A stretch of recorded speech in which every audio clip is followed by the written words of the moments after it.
in association with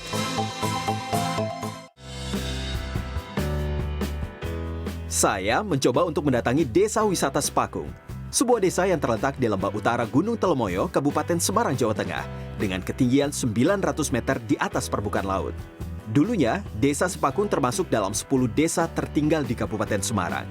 Namun sejak objek wisata alam di kawasan ini mulai dikenal masyarakat luas, kondisi Desa Sepakung perlahan beranjak menjadi desa mandiri karena mulai memiliki kondisi ekonomi yang cukup mumpuni. Iya, pengembangan wisata. Jadi kan pada saat kita buka objek wisata, banyak pengunjung yang datang, akhirnya ekonomi kan di Desa Sepakung bergerak, berputar. Nah, pergerakan ekonomi itu menjadikan ada tenaga kerja yang harusnya nganggur, yang harusnya kerja di luar, itu bisa kerja di rumah. Yang dulunya tidak ada pekerjaan, ibu-ibu bisa buka warung dan lain-lain. Itu menjadikan ekonomi di Sepakung menjadi bergerak berputar seperti itu. Pengunjung Desa Sepakung dapat mencoba berbagai wahana adventure yang terdapat di sekitar tebing. Seperti ayunan langit, di mana kita bisa merasakan sensasi berayun di dataran tinggi di hadapan jurang serta bebukitan. Wahana lain ada ondo langit, di mana pengunjung bisa berjalan menyusuri tebing curam sambil menikmati pemandangan. Baru diadakan sejak 2019, wahana ini menjadi salah satu daya tarik utama wisatawan ketika menyambangi Desa Sepakung. Saat akan berkunjung ke Desa Sepakung dan akan bermain wahana, pengunjung diwajibkan untuk mengikuti protokol kesehatan, seperti wajib memakai masker dan menjaga jarak aman. Di wahana ondo langit, pengelola juga membatasi jumlah pengunjung yang ingin bermain. Nah, saya sedang berada di wahana ondo langit atau artinya tangga langit, salah satu wahana unggulan yang berada di Desa Wisata Sepakung. Dari sini sih wisata yang kelihatan ada terdapat Bukit Gajah dan juga Kota Salatiga. Dan saat ini saya berada di sekitar ketinggian 40 sampai 50 meter dari bawah. Dan juga bagi Anda yang ingin mencoba wahana ini, tentunya selain menerapkan protokol kesehatan, juga harus mengikuti protokol keamanan. Setelah menikmati pemandangan dan wahana di Desa Sepakung, saya mencoba untuk mengunjungi Kampung Kopi Banaran yang lokasinya masih terletak di Kabupaten Semarang. Saya mencoba untuk mengelilingi kebun penghasil kopi menggunakan kereta wisata. Karena masa pandemi, kapasitas kereta yang biasanya bisa mengangkut hingga 5 wisatawan, kini dibatasi hanya ditumpangi maksimal 2 wisatawan saja. Tentu, hal tersebut untuk penerapan physical distancing. Pengunjung juga diwajibkan memakai masker selama berada di area kebun kopi.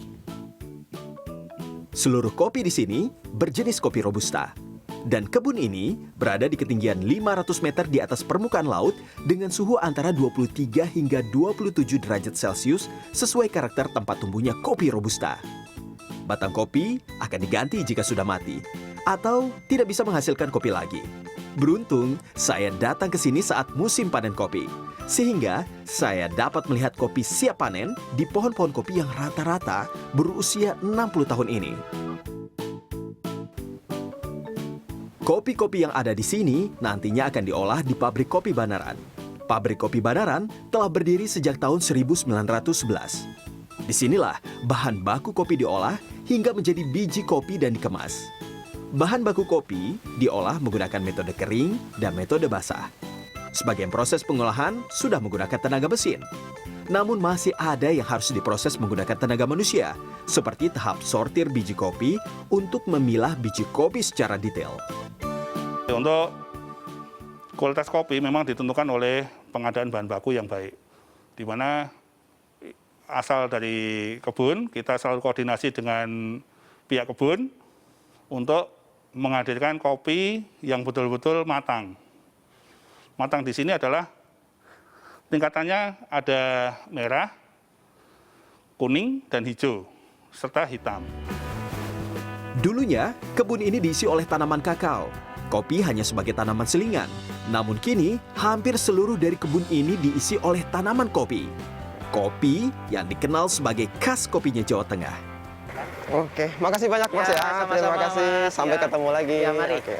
Itu tadi saya setelah mengitari atau berkeliling dengan kebun kopi dengan rute sekitar 2,5 km dengan waktu tempuh kurang lebih 15 menit. Dan sebagian besar dari kopi-kopi itu adalah kopi robusta yang sebelumnya ditanami oleh tanaman kakao, kemudian dialihkan menjadi tanaman kopi yang akan menghasilkan yang namanya Java Mocha Coffee, kopi khas Jawa Tengah. Gimana hasilnya kita akan lihat sekarang. Setelah mengelilingi kebun kopi, juga bisa langsung mencicipi kopi yang berasal dari kebunnya tadi. Tempat menikmatinya juga istimewa, berada di ketinggian dengan sajian pemandangan yang memanjakan mata. Kopi Robusta Banaran dikenal dengan kombinasi rasa asam dan pahit yang khas, serta beraroma mocha. Pantas saja, kopi Banaran memiliki julukan Java Mocha Coffee. Indonesia memang kaya akan potensi wisatanya.